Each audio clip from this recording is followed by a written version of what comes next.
Hello, এতবার phone দেওয়া দেওয়ি তো আমি পছন্দ করি না। সজীব, আপনি কেন আমাকে ফোন করেন?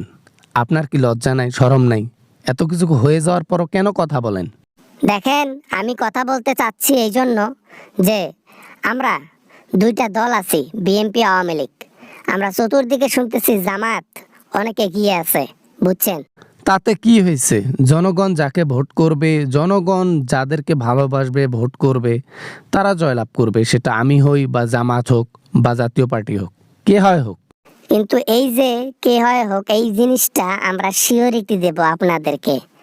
শুধু আমাদেরকে দেশে আসতে দেন, আমাদেরকে সিকিউরিটি দেন, আমরা আপনাদেরকে নির্বাচনে জয়লাভ করার সুযোগ করে দেব, আমরা কথা দিচ্ছি। ভোট চুরি করার বদ অভ্যাসটা এখনো যায় নাই, তাই না? এখনো অন্যের দ্বারায় ভোট চুরি করায় দিতে চান?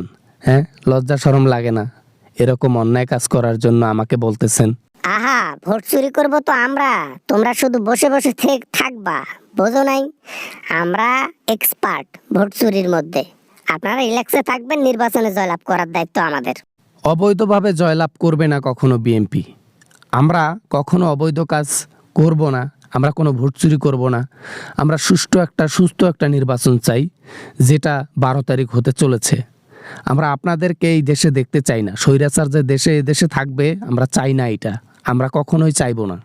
আমাদেরকে নির্বাচনে বাদ দিয়ে তোমরা একলা একলা নির্বাচন করবা আর আমরা মেনে নেব?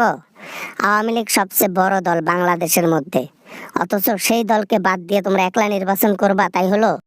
সরকার রাজি, প্রশাসন রাজি, জনগণ রাজি, আর কে লাগে? আর কে লাগে? আপনাদেরকে সাসপেন্ড করা হয়েছে, তারপরও আসতে চান দেশে কেন? দেশে যাইতে চাবো না তো কি? আমাদের দেশ, আমরা যাব না? আমাদের অধিকার আছে ভোট করার, আমরা কেন সে অধিকার পাচ্ছি না? আমাদেরকে কেন সে অধিকার থেকে বঞ্চিত করা হয়ে গেছে? এটা তোমার আম্মাজানরে গিয়ে বুঝাও যে জুলাই মাসে কি কর্মকাণ্ডটা করছে, কত মানুষের প্রাণ নিয়ে চলে গেছে। তোমার মাকে যা জিজ্ঞেস করো। তোমার মায়ের দুর্নীতির লিস্ট এত বড় যে কয়েক দিস্তা কাগজ শেষ হবে, তাও দুর্নীতির লিস্ট শেষ হবে না।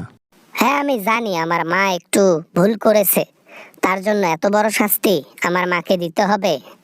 এটা তো কোথাও লেখা নেই কোনো সংবিধানে যে সরকার একটা ছোটখাটো অন্যায় কাজ করবে আর তার জন্য তাকে পানিশমেন্ট হিসেবে তার পদবি নেওয়া হবে, তাকে দেশ থেকে বের করে দেওয়া হবে।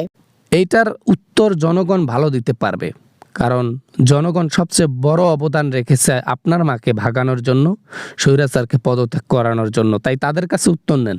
না, আমি তাদের কাছে যাব না।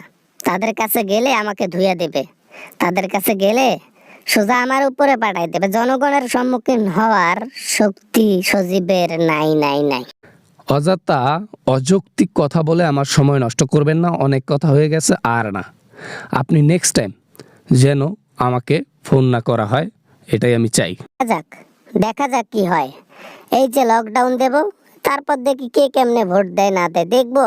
আমিও দেখবো, এই সজীবও দেখবে যে কি করতে পারে দেশে। আচ্ছা দেখেন, কিন্তু এইসব আমাকে এখন বলার দরকার নেই, ঠিক আছে?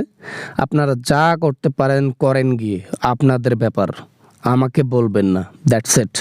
স্যার পায়ে পড়ি, স্যার পায়ে পড়ি, প্লিজ প্লিজ প্লিজ স্যার, নির্বাচনে অংশগ্রহণ করার একটা সুযোগ করে দেন স্যার, পায়ে পড়ি প্লিজ।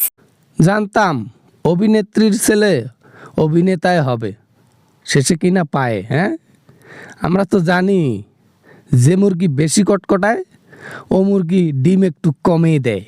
Good bye.